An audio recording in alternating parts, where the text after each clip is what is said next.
think the honorable thing for our species to do is deny our programming. Stop reproducing. Walk hand in hand into extinction. One last midnight, brothers and sisters opting out of a raw deal.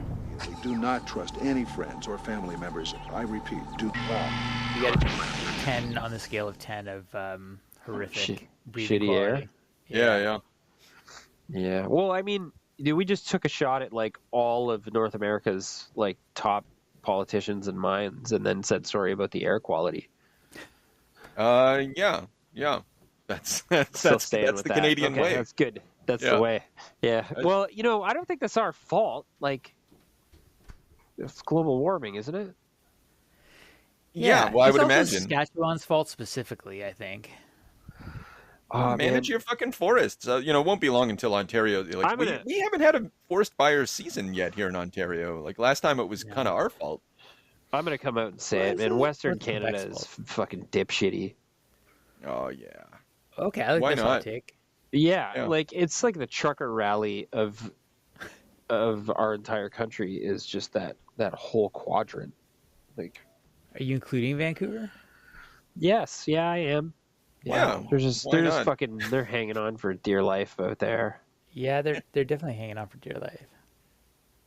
I thought Vancouver and British Columbia, they were all like, that's NDP and left-leaning such and such, right? That's why I don't see it as a I just think it's because it's like rock bottom out there. I understand that there's a lot of money in Vancouver. Mostly, maybe I'm wrong. Yeah, why are they voting NDP? Maybe I don't understand their demographic. I thought it was all like fent heads and rich people and junk investments in real estate. Well, that's probably a major component of it. I don't know. There's so much about our glorious country that I don't know. And can't speak intelligently. China owned Vancouver. Because it's boring. Anyone from Vancouver, you tell us why do you guys vote NDP over there? Yeah. Is it because China owns Vancouver? That might be it. That's definitely simple as that. I didn't want to say it. I didn't want to say it earlier, but okay. So it's like a Chi-Com conspiracy. Yeah. Yeah. Oh, that's why they don't have forest fires, because the Jewish space lasers aren't firing down on them. The what? They're Jewish. The Jewish space they have lasers. The Golden Dome? No, because they control the satellites and stuff, right? And so they start the fires elsewhere. Shit. Yeah, that's how they did them down where The Rock and Oprah live, right? Yeah. Space lasered all the peon houses. Yep. Some people make those accusations. It's true. And since they also control the wind, they don't get the smoke. So they're just trying to burn us out. Is that so? Classic. How do you control the wind? I don't know. Only the Chinese know. They have ancient dragon secret. Easy. Space lasers over the ocean cause the fucking hurricane. Wind follows the path straight through. Boom. It's so simple just when you stop to think about it, right? You just got to put the pieces together. It's deadly simple. You have to be a sheeple not to really clue into it all. I agree. That's a good segue. There's a transition to Babs in there somewhere. There is. I guess you'd have to be like Mork the Orc not to get it. Does that work? He just doesn't. Yeah, I think so.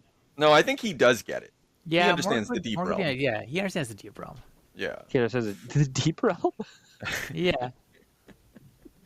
Okay, so here on the Extinction Agenda today, we're talking Babs. We're talking Babs with James. And Chris. And specifically Garth Ennis's Babs, recently published by Ahoy Comics. Came out very, very recently. Started about a year ago, August 2024. And then it finally finished coming out March 2025. The last two issues were slightly delayed. Oh, that's a classic Jason Burrows schedule. You think it was Burrows? It might have been Burrows on that. Burrows was busy. Him and Garth collaborated on two projects at that time. So, but it might have been a Burrows thing. You're right. Jason Burrows doing the art. We got who I don't know if the color is the same throughout. Andy Troy, letterer Rob Steen. I wonder if Actually, we can see if there were production issues by just seeing who does the coloring throughout. It's still Andy Troy at the end. So, yeah. Anyway, nice, solid production. Not like that bullshit you get. Okay, sorry, slight detour. I read today the most recent Jonathan Hickman comic for Marvel, and it was a pretty good. It was a pretty good story, but the art was atrocious. You couldn't tell. Like it's all like it's like everything's flat on the page. I really couldn't tell whose face was whose, and the coloring just kind of muddied the whole thing up, and it was really unfortunate because I think with a good artist, it might have actually been an interesting story. But you're going to hear all sorts of people talk about how, like, oh, the art's so fantastic, and those people are stupid, and they should be reading Babs, like we did.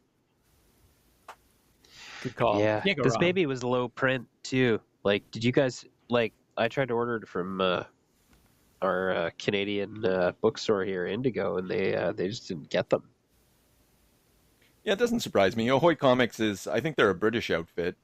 They're old, the editors, who are these fucking guys again? Tom Payer and Stuart Moore are both, I think they're Brit Comics alumni. Stuart Moore used to be an editor over at Vertigo, and Tom Payer, I think likewise. He wrote Superman for a while, if I remember correctly. Really? I was going to say, are they a couple Judge Dredd boys, or what? yeah, no. Maybe. Honestly, I don't know. If Tom Payer wrote for 2000 AD, I wouldn't be surprised. I didn't look it up, and I've never really followed his career. I do remember, though, that at the time that Grant Morrison and Mark Waid were looking to reboot in around the year 2000, like the Superman franchise, there's this whole drama about this. We'll talk about this in July, I'm sure. Tom Payer was working with them, right? So he's got a little bit of, even though he's a no name, amongst those who have names, he's respected. And similarly with Garth. Yeah. Anyway, Babs, low print run, not a big, this very small outfit, right? What do you guys think of this? Oh, I think it's fantastic. The art alone is like worth the ride. It's just like madly well rendered. And then obviously the fun story of female Conan the Barbarian. So I thought it was more of a Red Sonja thing. Think so? Well, yeah, because she's like a female Conan the Barbarian. She basically wears the same outfit. So anyway, I was thinking that, but it is essentially female Conan in a way. Yeah, and then you're just gonna add your is this guy's actual name Mork the Orc? Yeah, it is. Yeah. Oh yeah, Mork the Orc. These are the dudes. Yeah. They come around at the end though, you know? Yeah. On rereading this, I do think that Jason Burrows is the heir apparent for Steve Dillon. I like that take. Yeah, it doesn't surprise me that Garth and Jason are working so well together and so often. Yeah, because Jason has like excellent comedic timing, and his figure drawing is very simple. Everybody looks the same, but doesn't. Steve Dillon style. It's true. I yeah. You know what? I didn't exactly pick that up, but I'm seeing it very clear as you say it. Yeah. The comedic timing is. I'm watching Mork the Orc get his teeth knocked out. Oh my goodness! Yeah. After Buddy gets barfed on and transitions straight to the fucking kick to the balls, and everything is just absolutely. I could see if I was writing this myself, just laughing out loud. Yeah.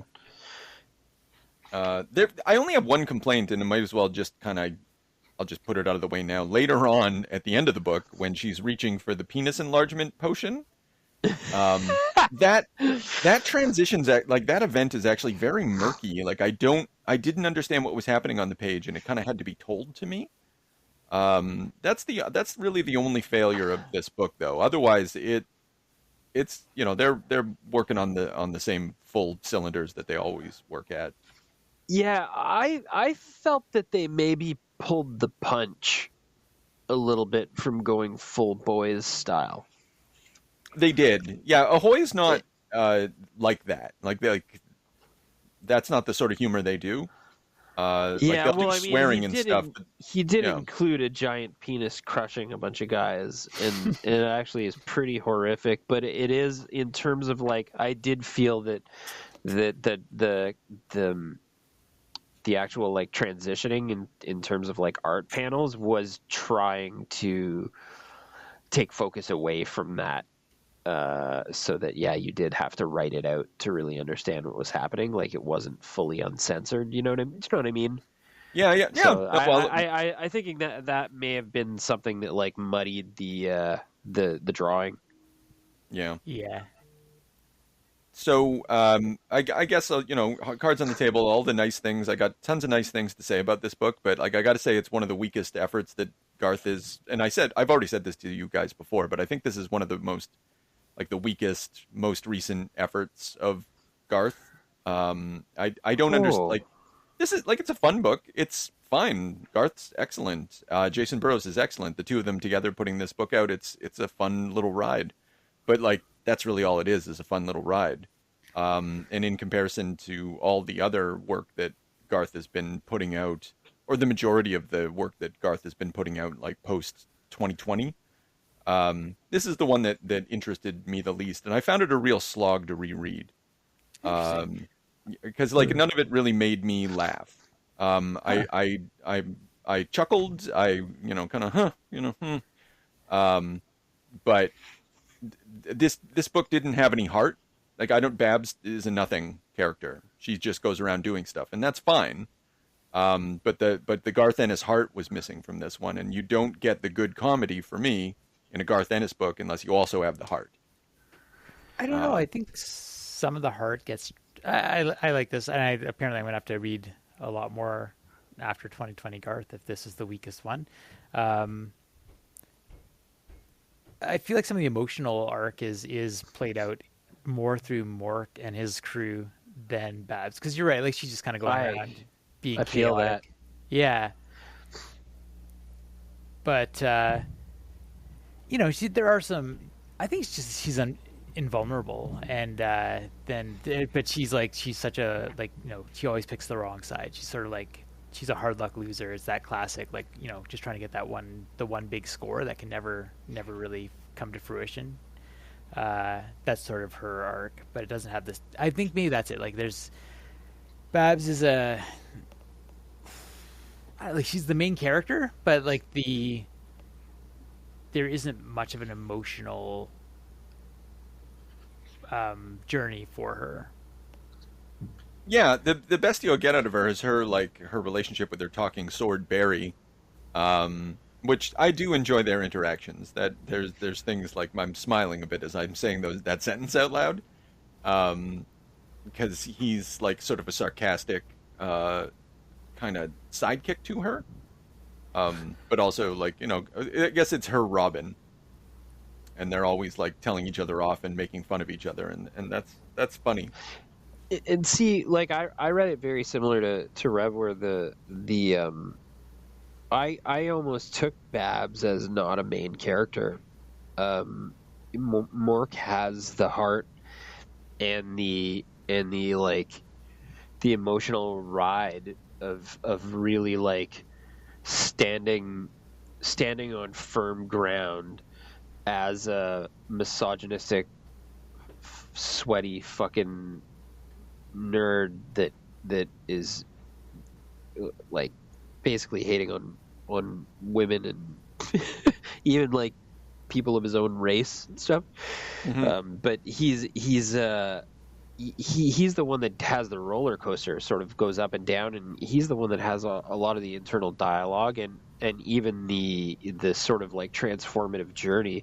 Babs is, I kind of read this almost like Game of Thrones, which catches the first season of Game of Thrones caught a lot of people off guard because the imp is basically the main character, and it's through his dialogue and his journey that sort of like the window to almost the whole series is played out, but that's not not really displayed to you. So you split time with these other characters who you're sort of like tabled as main characters, but they're not. They're not sort of doing the emotional ride. They're not the one that you're supposed to be sort of focused on. And I feel that for Babs is like you say, she's sort of a device to move us from location to location and person to person, which is not really super fair to her. but yeah, that's sort of what I picked up. Well, that's what most characters are in a book, the device that brings you from place to place. And, she's on a quest to save her friend. What is her friend's name? Is it Izzy? Izzy. Right. Yeah. Yeah. Like Mork okay, so I don't know. I don't know what like emotional journey Mork goes on. He like even Babs at the end says it like she's like, I'm surprised you didn't beat him up, and she's like, it's fine. He learned something. Yeah, exactly. And it's better than nothing. Yeah. Well, that is what this is like such a clever up to the moment satire on like really the internet. But the internet gets translated into fantasy terms, and like your dick growth potion is like the the spammy ads that you get like wherever you go on the internet, right? Like the doctors hate him, or like there is specifically like she's one of those phrases, I forget which one exactly, but they can't trust it. She's trying to like get rid of it through the whole thing, or sell it or whatever. But yeah, and then like sort of the discourse around Trump, around MAGA, gets pushed onto these like knights that just kind of show up and promise to take care of outsiders. They're all wearing SS uniforms. They are, yeah. It's like one S, yeah. Yeah. But it's like a stylized lightning bolt that's clearly, yeah. And then like Mork, obviously we haven't said it specifically, but like they're like the sort of like incel fanboys that like, like when they show up in the pub, they confront Bab and they're like, "Oh, we know you. You're Grislock," and she's like, "What are you talking about?" And they're like, "Yeah, like she slew her father and took his sword. We like Grislock better when he was a boy. We don't like this girl energy." So it's like it's like that Rainbow Age. These fans on the sideline like commenting on Rainbow Age Marvel Comics or whatever. Yeah, we don't like bullshit changes just for the sake of fashion, especially when the girl kills the guy. Which is really funny hearing myself complain about Girl Wolverine. Yeah, trying not to be Mark the Orc myself. Yeah, one of the things that I really appreciate about this book, and like has the stamp of Garth Ennis, and means that this book is not like it's not completely throwaway. It's a Garth Ennis book. But I found myself like reminded of the Alan Moore gripe, right? Superhero comics and fascism. Like the popular culture is a reflection of a nascent fascism, and also feeds into that fascistic vibe, right? And I think that Garth has put forward like a more nuanced version of that, that really sort of childish criticism, which I'm sympathetic to, and where I'm sympathetic to the childish criticism as well as the nuanced one. This one locates it within, not within nostalgia, but like sort of nostalgia, but like basically within the culture wars. Yeah, like the politics of resentment. Yeah, but at the center of it though is like this nerd apparatus. Like these guys, like they sift through the internet and they put they put their comics in the little flaps and they keep them in the boxes and they worry about how much those books cost and they slab them and they really look to an ossified version of popular culture and don't want it to change under any circumstances. And at the same time, they're also not getting girls because they're losers, and they're also like sort of economically, I don't know, I'm not gonna say disenfranchised, but they're on the outskirts. Yeah. So yeah, I mean, like to the extent that nerd culture is absolutely central to the racist grandpa enterprise, like I do think that Garth hits it more on the head here than Alan's just sledgehammer approach to the subject. But I think they're both fishing in the same pool here. Yeah, and it kind of gives a little out, not an out, but like they're not all equally awful. Like Mork is like the loudmouth, like just talking all the time, talking all this shit, Yeah. and like most of his buddies are like disenfranchised, but a little more cynical about and trust in Toledo. Tiberius Toledo being the leader of these, the sort of Trump figure in his armor and all that. Um, they're not happy with the way things are, but they also don't really give any credence to this idea that this guy's going to make things better for them, and like increasingly so. And like they're all like even like different degrees of like hostile from the start. So it's there's some nuance there, as you're saying. Yeah, yeah. It's funny when the other trash talker of the group ends up with that fucking horn cup in his mouth for the entire book. That's just that's just such a Garth move. It's just a beautiful move. But the other thing too I liked was I like the little play on. He didn't really spare any franchise from like a little jab. In terms of like fantasy franchises, like he took a hacks at Conan. There's some little shots at Game of Thrones. There's a lot of shots at Lord of the Rings and Hobbits specifically. It really shits on Hobbits. Yeah. And then the fact that like Mork the Orc and the boys, they is that what they're called? Anyway, The dudes. and Mork the Orc. I like that. Tiberius has them sort of like he's recruited them because they basically give him like an RPG style power ranking on anybody that he needs to like get rid of. Yeah. So they're basically like it's just funny because it's playing in the Dungeons and Dragons sandbox also, and then the hilarious thing is the only person that they're turning their nose up on and not ranking is the person that's probably the highest level. Out of everybody on the playing field, which is funny to sort of play out like in a nerd way in the background. Yeah, and even there's a line about how like nobody knows who Babs is because like the guys telling the stories don't want to tell her story. Well, yeah, and then the one dude with the with the mustache sort of goes through this like fabled history of hers where she's like spearing fucking ogres in the testicles and shit, like mingling with Sauron's forces, and just it's fucking awesome, and all of those things would equal massive level ups. I like the train wreck nature of her too, like the she's like a dragon rider, but she's like crashed 3 of them, and then they like try to make her pay for them before they'll let her go, and she like just murders like half their army before to think better of that. A lover but a leaver, a breaker of hearts and a jumper from windows, known to the pikemen of the marches as a tall, cool tankard of ale, as a bit of all right to the balladers of Western Cluj. Other names were anyway. I like you do get Garth very much enjoying himself in the act of writing words and goofing around. Loves to take the piss out of fantasy. Like, what's your favorite dwarfs? What's your favorite part? Like the favorite, like Babs' encounter.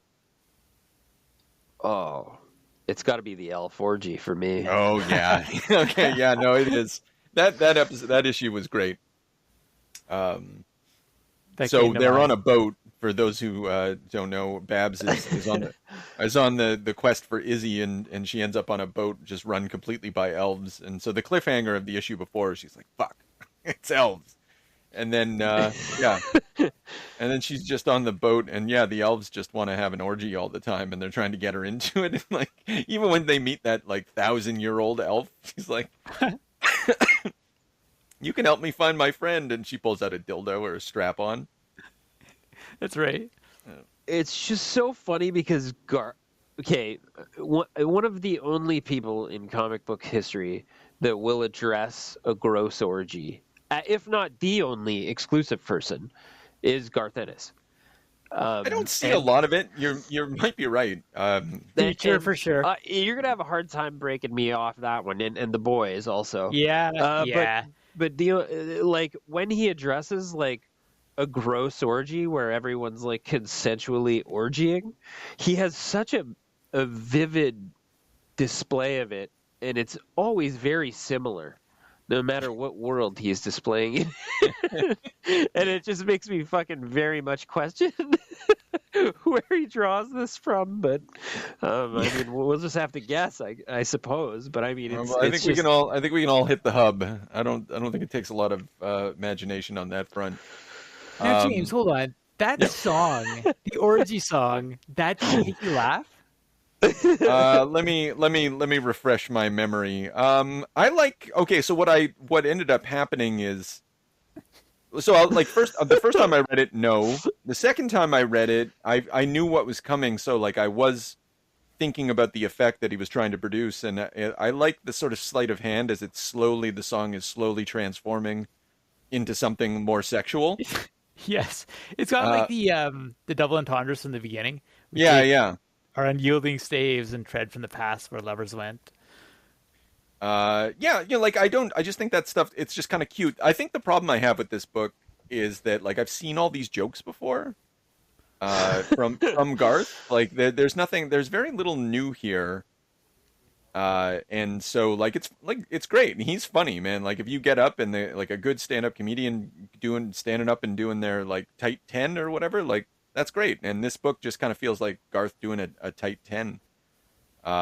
With it, he's using fantasy to talk about racist grandpa, and I appreciate that. Sadly, not enough people are going to read this book and see themselves in it and maybe commit suicide like they ought to. I bet I would not be surprised if this is like a 6-episode miniseries on Netflix at some time or some shit like that. Oh, that'd be great. Or not Netflix. Sorry, not Netflix. Amazon. Wherever. The Seth Rogen, connection.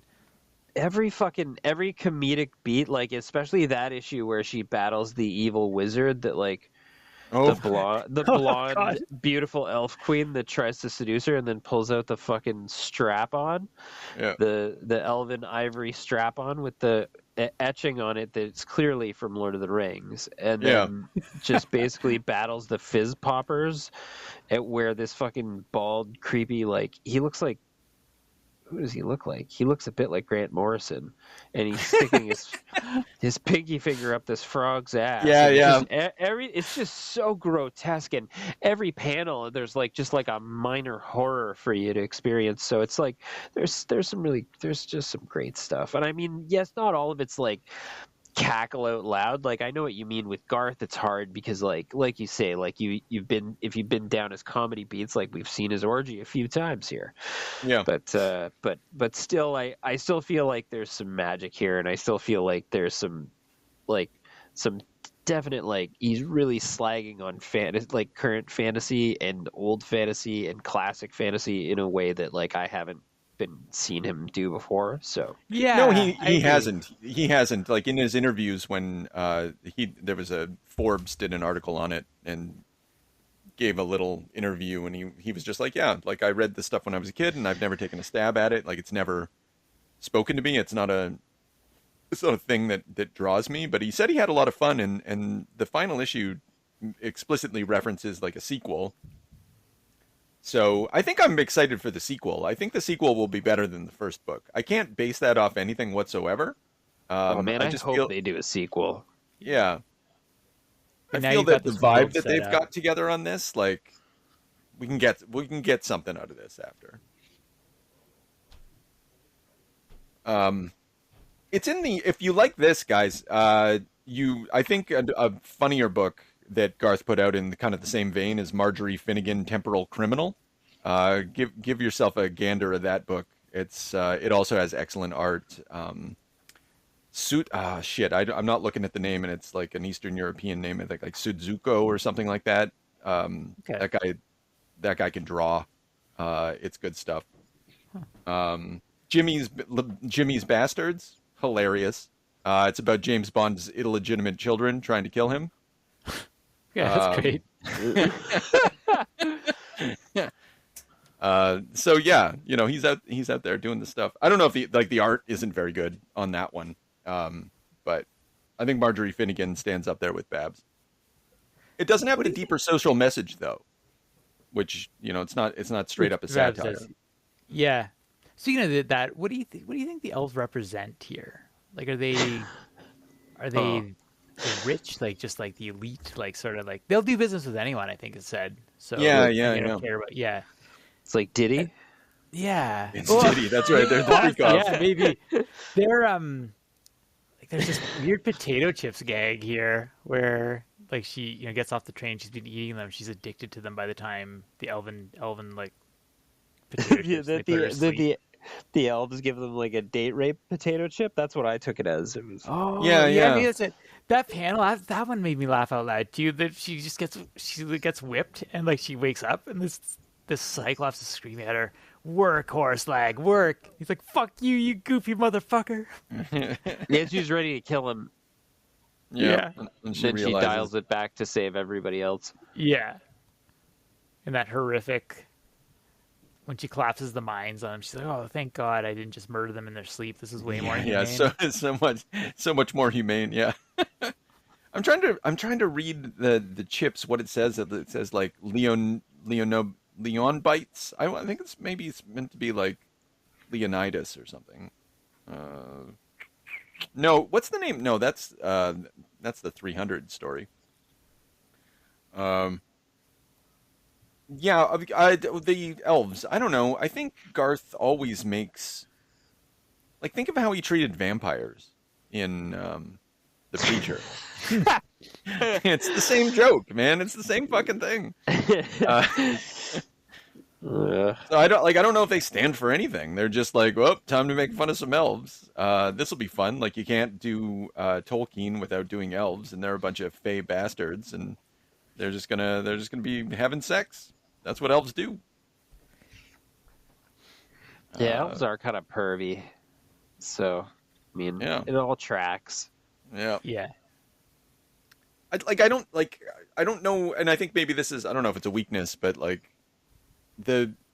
so for instance, Tiberius Toledo or whatever, the racist grandpa analog, like he is, I don't know if he's actually a racist grandpa analog so much as, because there's nothing about like celebrity culture or anything like that, but he's definitely like, obviously he's got fascist imagery. He's a supremacist, nationalist, and a deep opportunist who just like pillages and takes in that conservative way that you often allude to, James, where they're just like, conservative ideology supports the rich, fucks the poor, and yet the poor will still pay for it, or vote for it, or desire it, right?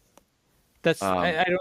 Yeah, it's like not looking at Trump as a totality, but it is looking at the connection between like the common person, like the populist, and the leader. And I think where you specifically see, I think the direct finger pointing at it is when they say like all that racist shit, all the like outsiders, like his knights believe it wholeheartedly, but not him. Yeah, he will do business with anybody. Mm-hmm. I found myself thinking of the sort of the talking points that surrounded the election of racist grandpa the most recently, where on the left, there was a turning against Latino and Hispanic voters. Because how could they vote against their own interests like that? How could they sort of betray their own self-interest? Like, oh, there's something wrong with Latino men, that kind of thing. All that talk that happened. Garth's kind of doing something like that, because because they're coded as outsiders. They're not disenfranchised white men, right? They are something else. Yeah. And so they're meant to represent some sort of like minorities. Like, these phrases don't even make any sense anymore. But people know what I'm talking about if I use the word minority. Voting against their own interest, trying to latch on to an ideology which is actually like toxic to them, or against their, well, I'm just repeating myself, but it's like specifically like it's violent towards them, but they still embrace it. Because you identify yourself as not. But I mean, I don't think that, like, I don't know if you're implying that, like, I think there is a bit of a critique to be made of the way that conversation played out, the sort of resentment of it afterwards. Yeah. I am still surprised. Surprise isn't the right word, but there is an element of yeah, that's exactly it. Like it's that feeling that yeah, I know that there's what they're saying, but they're not talking about me specifically. It's those other Latinos. It's the other, the ones that are criminals. But I'm not a criminal, so I'm going to be okay. Or Yeah, like, yeah. I'm useful to this regime, so I'm going to be okay. And like we've already seen that that's clearly not true. And once they're done purging, like as all fascist movements, once they get rid of one element, then they're just going to turn on the next division because it needs that. It needs it needs hatred. It needs a scapegoat in order to fuel itself. Yeah, what I like about this book, hearing you say that though, is like it doesn't dramatize that because like I don't think that that's what's at play in America nowadays. Like the fascism debate is being waged amongst nerds all over the place. And I kind of come down the middle, like racist grandpa and his ilk are opportunist authoritarians, trying to like some of them are hardliners, some of them really mean it. But what this book depicts is not someone who is going to move on to the next other after eradicating a bunch of them. It's just like, no, I use this in order to get what I want from the people, and then I just move on to using other people to get what I want.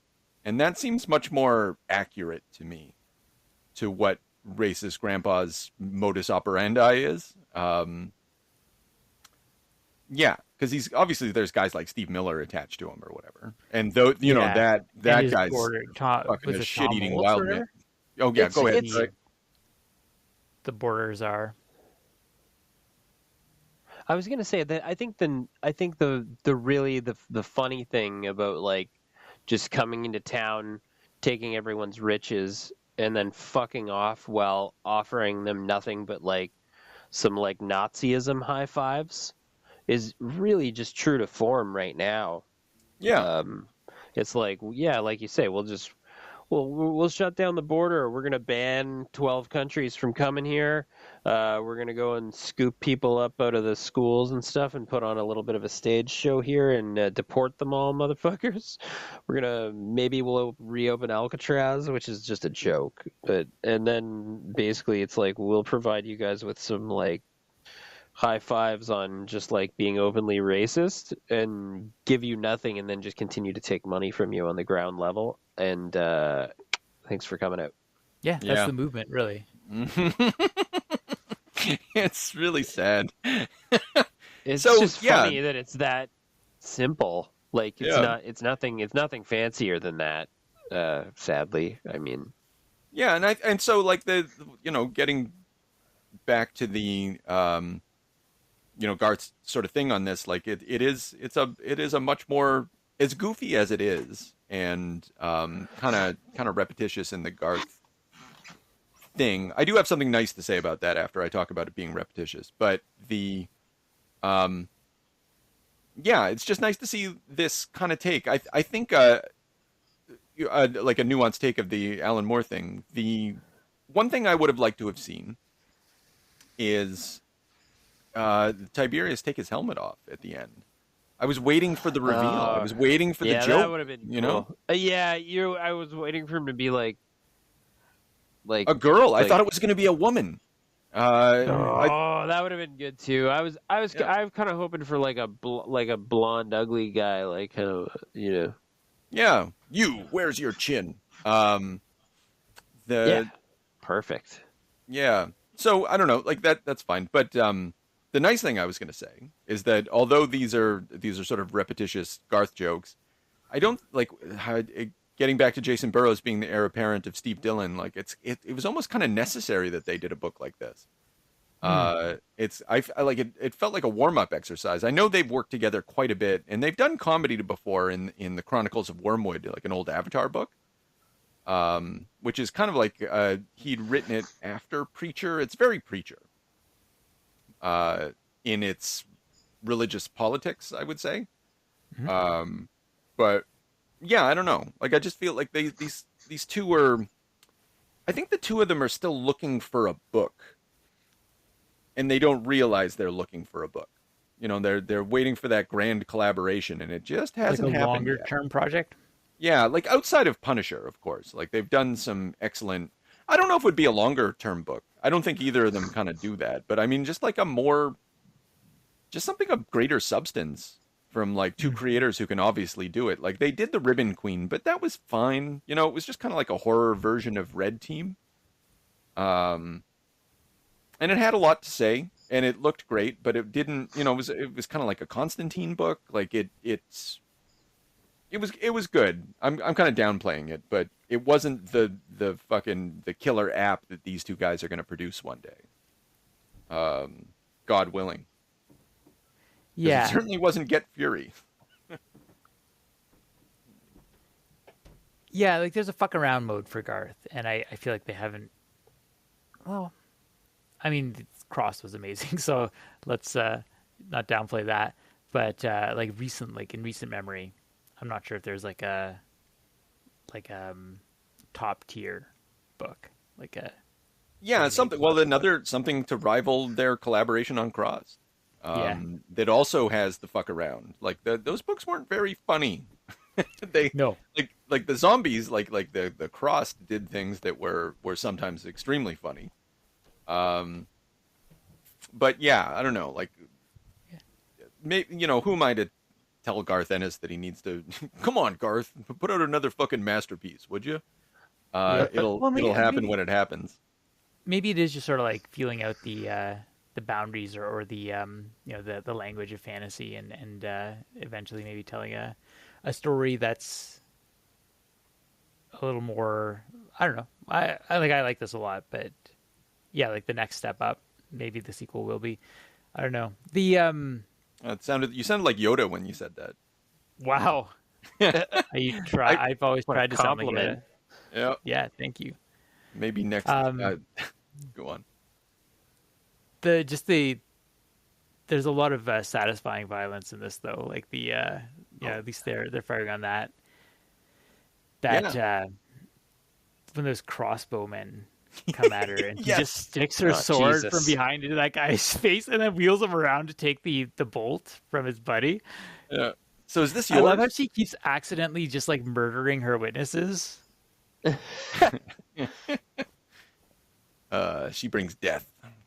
Yeah, I think there's a lot of good stuff. I think anybody who likes Garth Ennis should absolutely pick up this book and give it a read. And you know, like frankly, what was the story with the dogs? What was that? Rover Red Charlie. Red, yeah. Yeah, this is better than Rover Red Charlie. Yeah. So, you know, and Rover Red Charlie was fantastic. So if you want to put it in the hierarchy of like Garth Ennis stuff, like it's still very much up there. I don't know. I think just maybe at the present moment wasn't my cup of tea, but I have a lot of trouble following all of Garth's things. Like he's doing a lot of stuff with 2000 AD or whatever, and like I'm not going to get a fucking subscription to 2000 AD. It's never going to arrive for one thing. But it's always worth it. You know, like whenever you can get your hand on a Garth thing, it's top shelf. Many times. That's what the fuck life is. One vile fucking task after another. But don't get aggravated. Then the enemy has you by the short hair.